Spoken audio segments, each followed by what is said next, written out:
حسبي ربي جل الله ما في قلبي غير الله نور محمد صلى الله لا إله إلا الله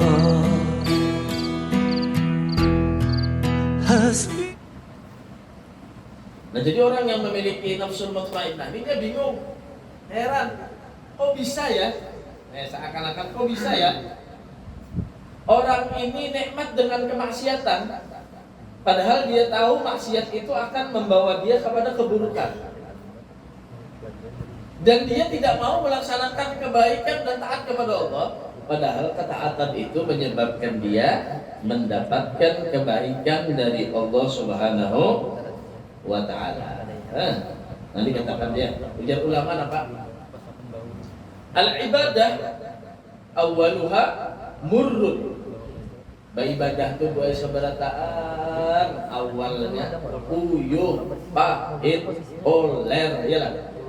Ibadah itu awalnya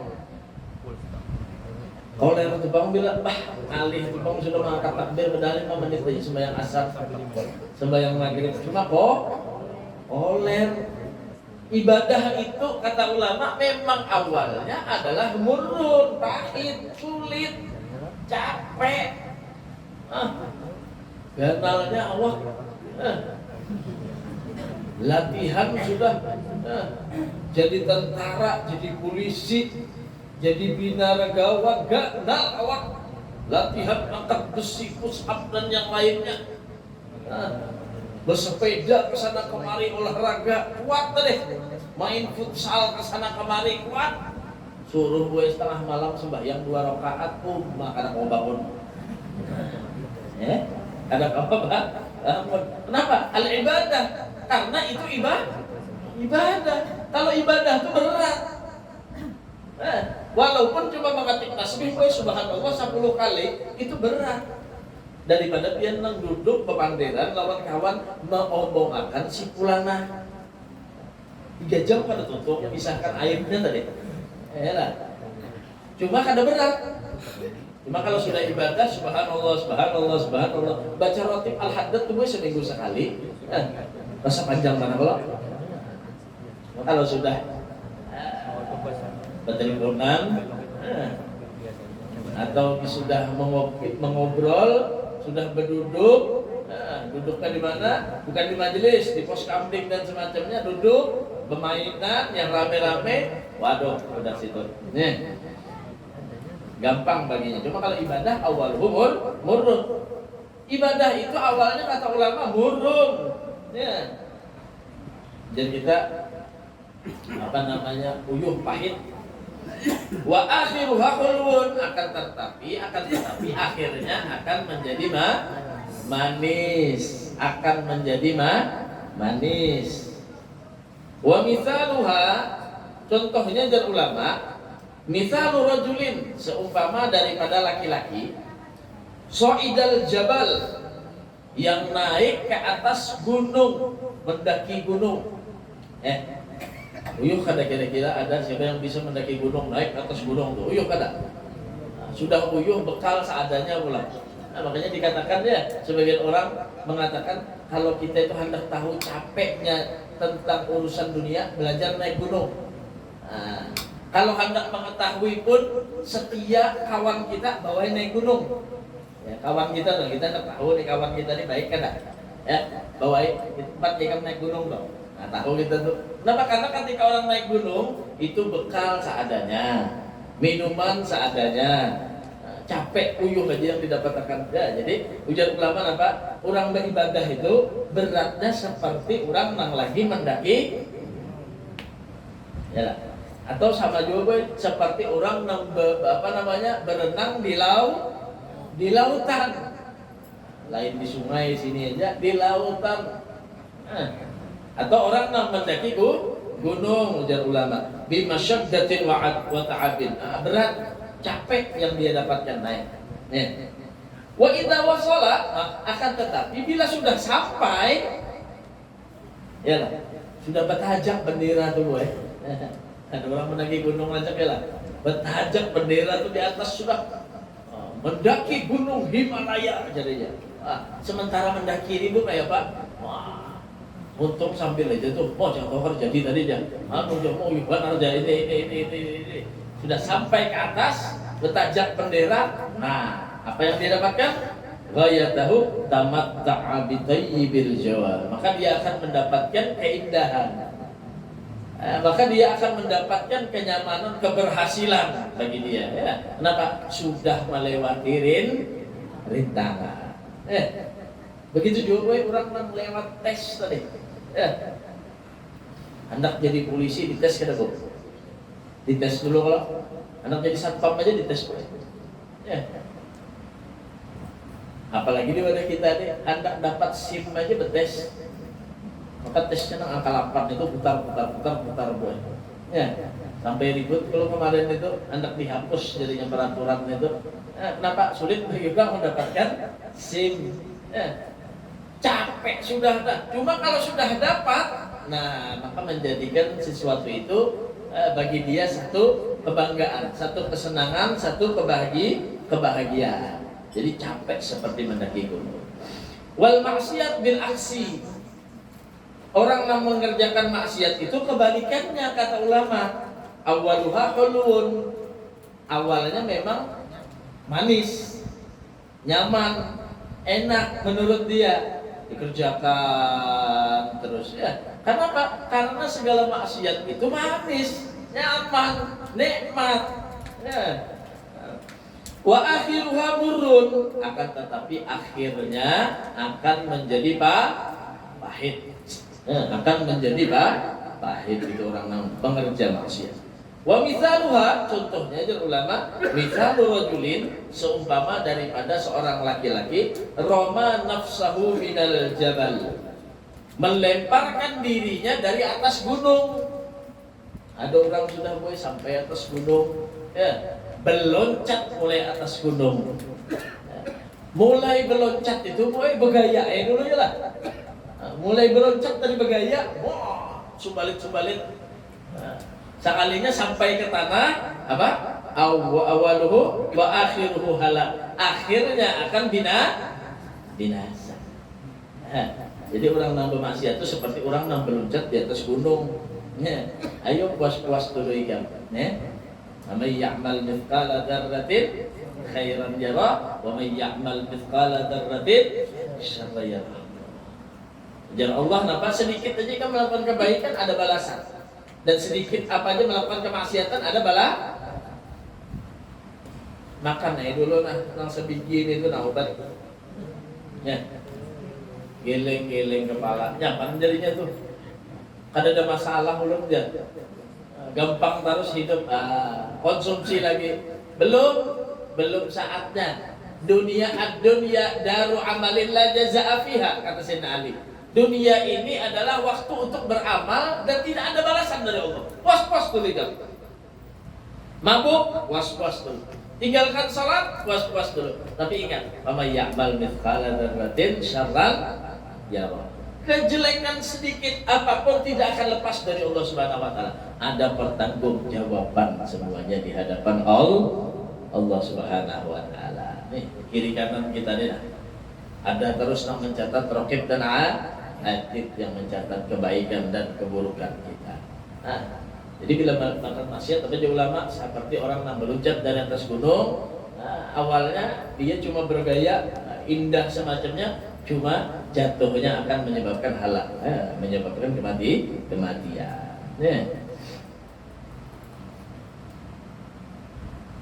Nah, jadi di sana heran orang yang di Sinafsul Mutmainnah itu melihat maksiat gemar, taat, seakan-akan menjadi hambatan bagi dia, bagi kebanyakan manusia semacam itu. Summa yarji ila nafsi wa yadhkur ma kana yajid min qablu fi tanawul syahawati min al-laddat wa fi fi'l ta'at min al-mararat.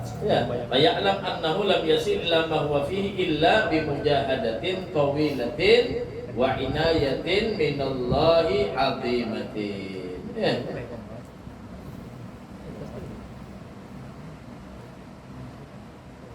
Nah kemudian mereka kembali kepada dirinya sendiri.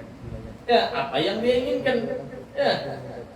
Kalau memang dia tadi itu untuk mengingatkan keadaan mereka ketika masih merasakan syahwat dengan kelezatannya dan perbuatan taat dengan kepahitannya, lalu barulah mereka mengetahui bahwa mereka tidak akan mencapai kedudukan seperti itu kecuali setelah berusaha dengan sungguh-sungguh melawan hawa nafsu dan waktunya sangat panjang, dan dengan perlindungan atau bantuan dari Allah Subhanahu wa taala. Jadi yang menjadi penentunya nanti itu diri mereka sendiri.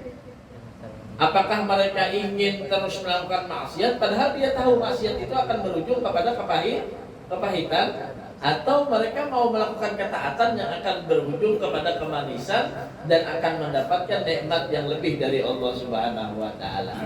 Nah, tentu saja kata Habibullah Al-Haddad, hal itu bisa dicapai. Artinya apa? Kita bisa menundukkan hawa nafsu kita menjadi mutmainnah itu dengan apa? Mujahadah yang tawilah.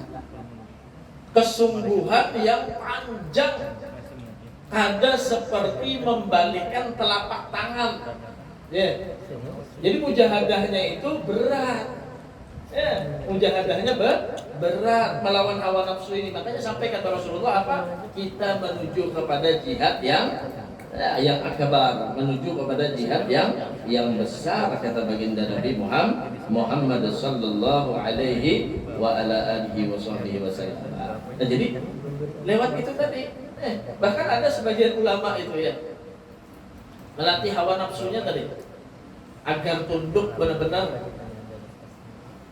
Dikatakan seperti Syekh Abu Bakar bin Salim. Nah, jadi aulia Allah itu mencari jalan mujahadah itu bukan kalau ibadah sudah jelas, sholat itu sudah jelas, apalagi sholat yang sunnah sudah jelas, majelis taklim itu sudah jelas, diantaranya untuk menundukkan hawa nafsu kita nih, sholat, puasa, hadir majelis taklim. Nah, apalagi dikatakan ya khususnya kepada orang-orang yang mencari ilmu di sini disebutkan orang-orang yang mencari ilmu, ahwajun nas ilal mujahadah. Paling dituntut untuk mujahadah adalah orang-orang yang sedang dalam keadaan mencari ilmu. Orang yang menuntut ilmu dengan apa? Bikin latil akli. Pertama, kurangi makan. Jadi kalau benar-benar hendak dapat pelajaran itu, hendak cerdas kita tadi itu pendapatan, pertama mujahadah bagi orang yang mencari ilmu atau talabul ilm adalah qillatil akli, mengurangi daripada makan. Pertama, jangan banyak, jangan banyak makan. Wal kalam, dan mengurangi kalam, mengurangi bicara.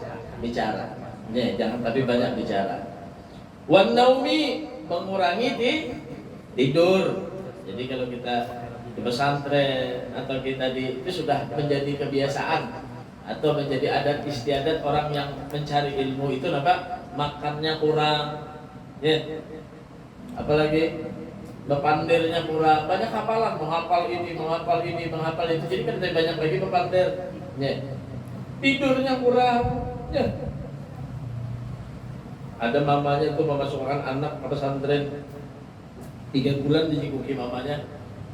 Gagal awak pertama masuk tadi anak tadi.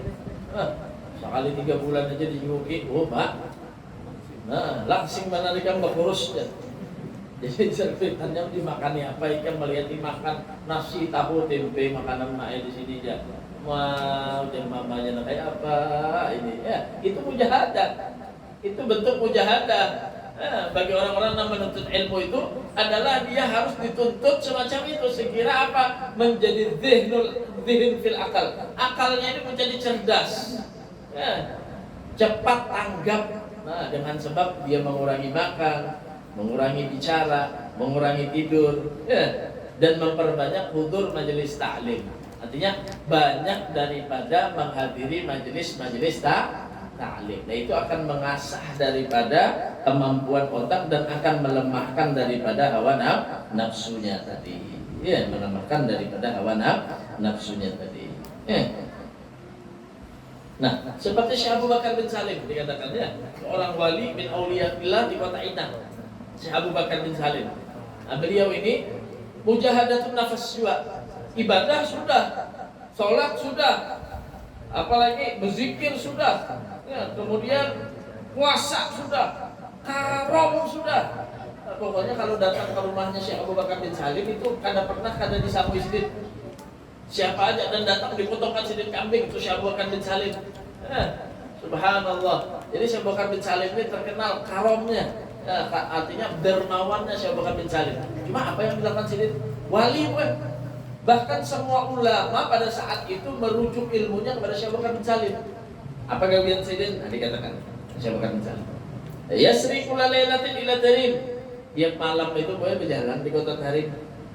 Di Tarim itu berjalan batis tiap malam. Mutahajjidan, tak sholat tahajud. Fi masjidiha, di masjidnya.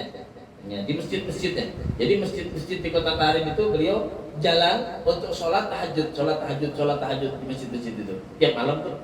Musalliyan sholat, wada'iyan berdoa. Yang malam tuh wadzakiran berzikir kepada Allah Subhanahu wa taala. Jadi bila jam malam itu sudah turun sini. Ada kita turun dua bedum. Terjatuh. Ini turun masjid mana salat tahajud, sembahyang, baca doa, berzikir. Masjid ini datang salat, doa, berzikir, Syekh bin Salim. Nah, mujahadahnya. Tsumma yaqumu apa namanya? Yamla'ul ahyad wasagayat wa yatrihu bi nafsihi ibtigha'a mardatillah fi nafsi wal bahaim. Kemudian apa gawian Syekh Abu Bakar bin Salim? Habis sembahyang apalagi berdoa, berzikir, maka masjid itu boleh dituangi oleh Syekh Abu Bakar bin Salim banyunya sampai penuh.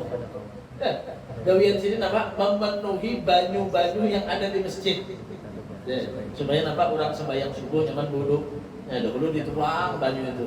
Nah, jadi kada lebih sini bersedekah setiap harinya untuk masjid itu lah. Nah, untuk masjid-masjid yang ada di kota Tarim itu semuanya yang mengisi airnya adalah Syekh Abu Bakar bin Salim. Bukan menyuruh orang. Ini duitnya nah, isi masjid itu lah, bayari banyunya, lendingnya, lampunya kan. Sidin seorang nama isi nah.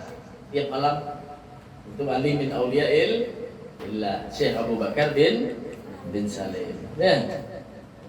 Sampai bulik pulang sidin. Ya. Bulik ke rumah. Bitariqi masyian, berjalan pulang ini sampai ke namanya As-Silik. Nah, As-Silik itu ada satu tempat ibadah. Ya, wa yusalli as-subuh di Masjid Ba'isa. Sampai sidin sholat subuh di Masjid Ba'isa.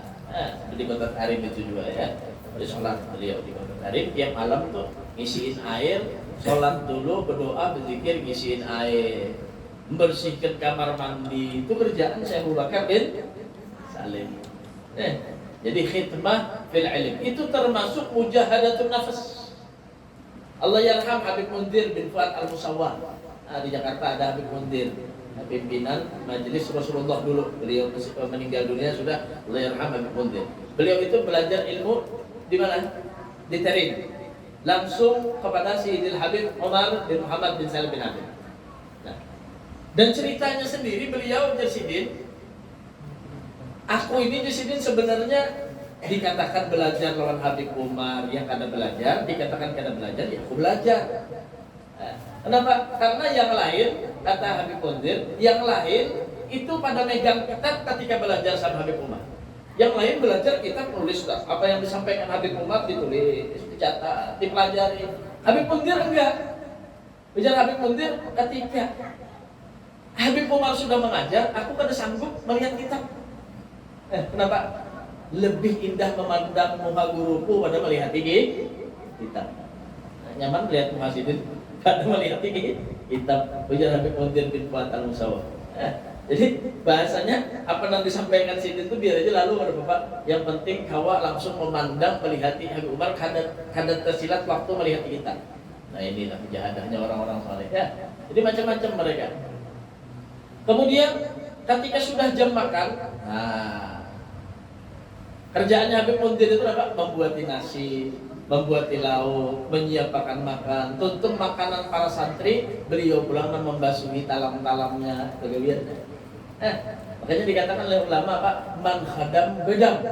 Siapa orang yang berkhidmat, maka dia akan menjadi orang yang terkemuka di hadapan Allah Subhanahu wa taala. Jadi belajar itu bukan harus bujur-bujur bisa alim, bukan. Tapi berkhidmat bukan hanya kepada ulamanya, akan tapi berkhidmat karena ilmu. Berkhidmat karena ilmu itu termasuk mujahadah juga di dalam hawa nafsu kita, memerangi daripada hawa nafsu kita. Nah, sebagaimana saya bukan mencari orang alim wali sudah turun sorang membantu orang seperti jaddu kakeknya juga seperti siapa?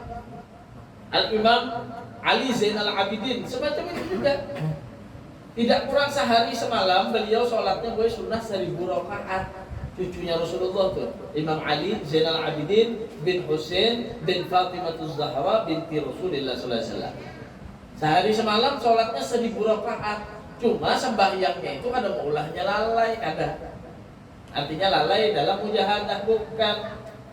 Jadi sebelum subuh itu Imam Ali Zainal Abidin membawa gandum, dibagikan gandum itu di seluruh penduduk yang ada di kota Madinah.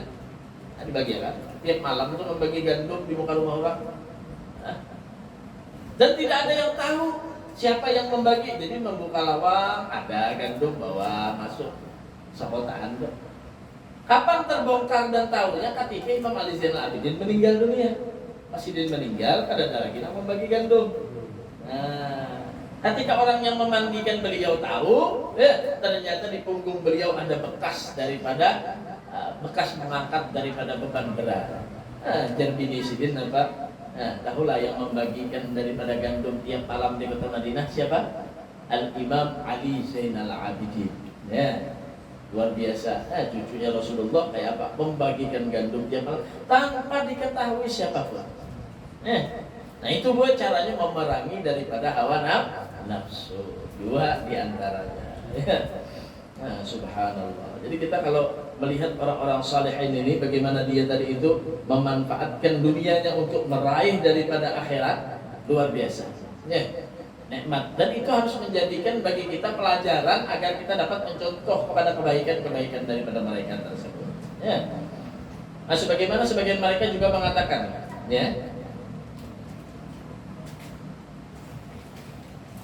khalaqallahu al-khalqa salasata asnaf. Allah Subhanahu wa taala menjadikan makhluk ini dengan 3 bagian. Dengan 3 kelompok. Makhluk ini semuanya dijadikan Allah dengan 3 kelompok. Sinfun lahum syahwah bila aglin. Ada satu kelompok makhluk Allah yang diciptakan memiliki syahwat. Memiliki syahwat, keinginan. Nah, untuk melakukan kejelekan. Syahwatnya ada bila aglin, akan tetapi kada diciptakan akal baginya. Syahwat aja ada, cuma kada ada akal. Siapa bu? Wahum al-bahaim. Mereka itu adalah binatang. Syahwatnya aja ada, cuma nggak punya akal. Ada latihan bisa melihat kambing kawin? Ada. Masya Allah. Ayam tuh, nah kalau kita lihat mbaknya anak berapa sekali anak 10, 20. Bisa latihan melihat anak ayam itu berjalan lawan abahnya, bisa lah. Bisa lah. Tak ini gini pula. Mana abahnya ini enggak? Kenapa bu? Wajar. Kenapa? Karena ayam itu bahaim, hewan binatang. Ada syahwat aja bilanya kepengen hanya didatanginya betinanya. Ada permisi dulu mencari mituhannya, mana ada? Langsung aja syahwat didatangi. Kenapa? Bila aklin, karena kadang memiliki tuntut anak orang tadi itu ditinggalnya pulang, kada ada urusan lagi yang namanya bini, kada ada urusan yang namanya anak. Nah, bila kita temui ada kita biisian nih. Siapa? Nang semacam itu. Lawan bini kada tahu, lawan anak kada tahu, lawan bintuang kada tahu, hilang menafkahi kada. Nah, ini contohnya. Berarti seperti bahaim, seperti binatang. Sama golongannya berarti ini gue. Sama aja, makhluk juga. Wasinfun lahum aqlun bila syahwatin. Ada lagi satu golongan yang memiliki akal nggak ada syahwat. Akal aja ada, cuma nggak ada syahwat. Siapa? Wahum al malaika. Mereka adalah para malaikat. Malaikat tidak dimiliki syahwat. Tidak dikasih syahwat malaikat itu, cuma dikasih akal. Nah, dikasih akal. Makanya malaikat itu sujud, berzikir kepada Allah, taat kepada Allah. Kenapa? Enggak punya nafsu, enggak punya syahwat. Enggak ada malaikat kawin, enggak ada. Nah, enggak ada syahwatnya. Wasinfun lahum aqlun wa syahwatun. Nah, ada satu golongan lagi makhluk Allah yang memiliki akal dan memiliki lengkap. Dan lengkap. Siapa itu? Wahum banu Adam, yaitu manusia. Faman ghalaba aqluhu ala syahwatihi, siapa orang yang akalnya lebih tinggi daripada syahwatnya, kana khairan minal malaikat, maka dia lebih baik daripada malaikat. Bila akalnya lebih tinggi daripada syahwatnya, berarti dia lebih baik daripada malaikat. Ya. Itu huwa yujahid nafsahu biqam'i syahwati wa yahmiluha 'ala ta'ati. Kenapa? Karena dia ada usaha untuk memerangi daripada syahwatnya dan mengunggulkan akal daripada syahwatnya. Berarti dia lebih mulia daripada malaikat. Ada tandingnya, boy. Nah, ada juara berdahulu ada.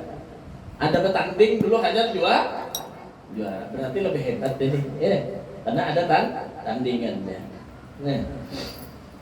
Wa man ghalabat syahwatuhu ala aqlihi. Nah, siapa orang yang syahwatnya lebih tinggi daripada akalnya, kada peduli lagi akalnya terus lawan syahwatnya. Nah, kana syarran minal bahaim. Nah, ini lebih buruk daripada binatang. Nah, syahwatnya lebih tinggi daripada akalnya, maka lebih buruk daripada binatang. Ulama sebagian juga mengatakan apa? Man laisa lahu adab. Adab itu adalah agal. Siapa orang yang tidak memiliki adab atau tidak memiliki akhlak atau tidak memiliki akal, dikatakan man laisa lahu adab fahuwa dub, maka tidak ubahnya dia seperti binatang. Nah, sama. Bila kada berakal tuh, tidak ubahnya dia seperti binatang. Bahkan lebih jelek daripada binatang. Ibu-ibu berjalan malam tuh berjalan bulik jam 9:30 malam gue berjalan lewat jembatan berselisih hampir gue lawan ayam lawan kambing takutan biar lah ada jalan aja gue lah ya lah ada apa gue nya cuma menyepian gue lewat jembatan 9:30 duduk melihat orang bertato berbaju ada baantik ya. Takutan kena biar kalau binatang kalau takutan kalau manusia takutan. Kenapa? Karena orang karena diisi akal kalah lawan hawa nafsunya, kada diisi adab, kada diisi akhlak, ini nilainya jatuh daripada binatang. Orang kada diisi akhlak, kada diisi akal, kalah lawan hawa nafsunya, maka nilainya jatuh. Bungas bana orang tuh, langkar, awak putih, tinggi, rambut panjang, bungas tadi. Sekalinya ditakuni siapa itu? Itukah pelacur?